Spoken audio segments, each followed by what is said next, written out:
coming over to West Asia, Wael, the big news over the last couple of weeks has been the worst kept secret in football finally being confirmed. That is Herve Renard's decision to leave Saudi Arabia to take up the role with the French women's national team ahead of this year's World Cup.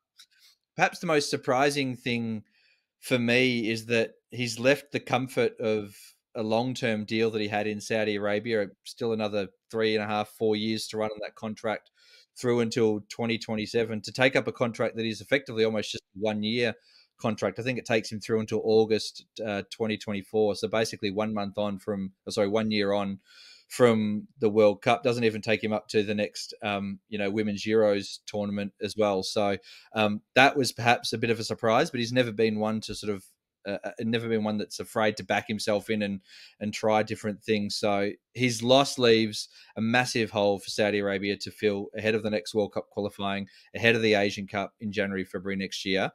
What's been the reaction to his departure, and how do they replace a man like Herve Renard? Yeah, indeed, the reaction has been quite a huge disappointment for a lot of Saudi fans. Obviously, he's a man who's done them very well in the World Cup, done very well to top their group in the qualifiers, go there to Qatar and beat Argentina, and has done quite a lot of good things for the national team, which, as you mentioned, has been reflected by the fact that he's been given a contract all the way to 2027, and the fact that he is already the second longest serving manager in the team's history, and then for him to just decide to leave and go for a new challenge was definitely unexpected. And it tells you that, while it has been, yes, maybe one of the worst kept secrets for the past 2 weeks, but prior to that there was no indication of him leaving. So it all came very quickly within 2 or 3 weeks. He was basically could not wait to get through with the international break. And we've seen, I think, in terms of the morale, in terms of the performance in the 2 games they've played, it was all, kind of just, get it over with and let's move on. Uh, so yeah, in that sense, there was quite a lot of disappointment in terms of his contract with the French women's team. My understanding is that the reason why it's a 1 year contract is that it will also see him lead them in the Olympics at home. So that'll be the basically he'll do the World Cup and then the Paris 24 Olympics and then go on for a new challenge. Where do they go from there? I think that's a question that not even the Saudi Federation has an answer for at the moment. And that's reflected by the quotes of Mr. Yasser Al Masal, the president, who said, we're not going to rush it. And definitely, we're not going to play any friendlies in the June international break. So we'll give the players some rest, and that will allow us some time to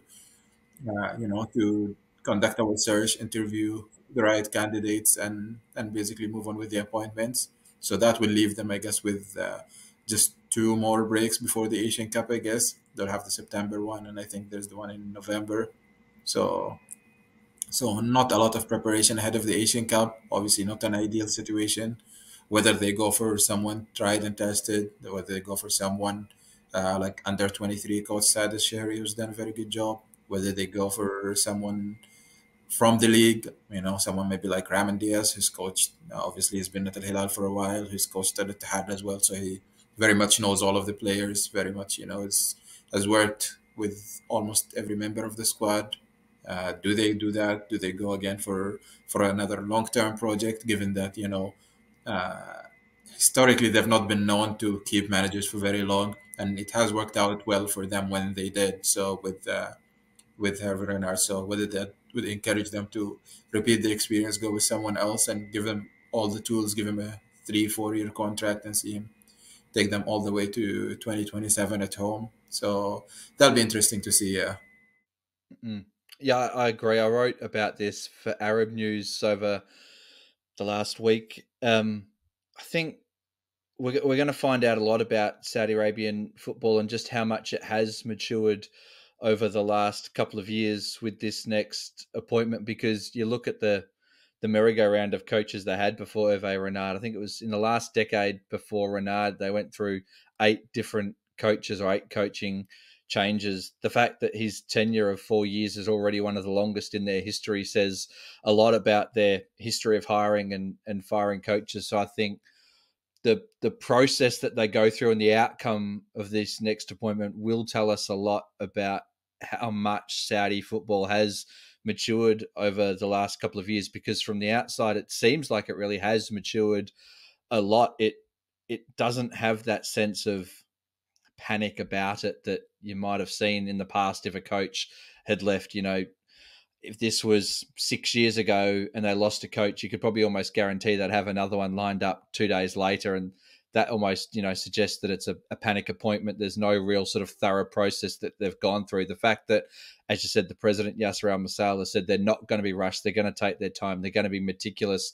I think is already shows that there is a little bit of maturity in the way they're going about things, and a good sign for the future, because the way I see it, they're not just losing a coach, they're losing a figurehead as well, because he was someone, given his success in football before he came to Saudi Arabia, given his success with Saudi Arabia in qualifying, of course, at the World Cup with that win over Argentina, and the legend of Herve Renard, when you see that halftime speech that went viral against Argentina, all of those kind of things, it gave Saudi Arabia credibility and legitimacy in the world stage, having him in the dugout. So they're not just losing a coach that can move some X's and O's around, a whiteboard. They're losing a figurehead. They're losing, as I said, someone who gave them that credibility and legitimacy. So they do have a massive hole to fill as well. You saw a lot of him, obviously, over the last World Cup cycle, Gabe. You're obviously at the World Cup as well. When you look back on his time in charge, what stands out and what legacy do you think he leaves behind in Saudi Arabia? I think everything that you guys just mentioned really comes into play. We talk about a federation, not just a team being more mature now than they were before. And I think he's not just been a coach; he's actually been, implementing changes all across the board, not just within a team or on the field. Again, with his experience from all over the world over so many years, he's probably come in and said, "Yes, I'm going to help the team, but do you know what? We need more on sports science, or this is how communication should be run between league, federation, and clubs." And I think that's why we see Saudi Arabia maturing as a whole, Saudi Arabian football, not just the national team, the Green Falcons. But what I really like is the attitude he brought. Made me feel like Saudi Arabia truly believe they could beat anyone, and we obviously saw that at the World Cup when they beat Argentina. And it's not something Saudi Arabia have not done before at the World Cup. They did beat Egypt in 2018, but the difference for me and between the 2018 team and the 2022 team is that first game in Russia 2018, when they were beaten 5-0 by Russia, you knew Saudi Arabia were out of the tournament straight away. They managed to get a consolation win against Egypt, but at this World Cup, even though they did go on to fail to qualify after that really impressive result against Argentina, not at one point throughout that group stage did you ever think Saudi Arabia have thrown in the towel. They were going at it all the way. And I think that's the beauty and that's the influence that Renard has had. And that's what I hope Saudi Arabia absorbs and keeps, even though he's no longer in charge. Because, they look like they will go into any game and believe that they can hurt the opposition. And, I think that was such a breath of fresh air compared to previous Saudi Arabian teams we've seen. And, if anything, they should be going to the next Asian Cup once they obviously, decide on the right man for the job. They must be going to the next Asian Cup thinking they're going to win it.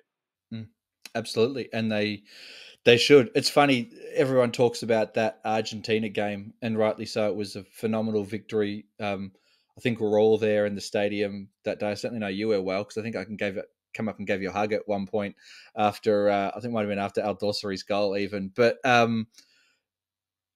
for me, I think the performance against Poland was arguably even better. They just didn't get the result in that match, because to take it to a team like Poland, a very, very good football team, some people will argue they got lucky against Argentina with the amount of disallowed goals. You can argue whether it's luck or good planning with the high line, but they played so well against Poland that Al Dosseri penalty miss really was a sliding doors moment. For me, that was arguably their best performance of the tournament. They didn't get the result that they needed that would have taken them through, unfortunately. But yeah, as you said, I think the belief that he gave them that you spoke about, Gabe, that they could go to a World Cup.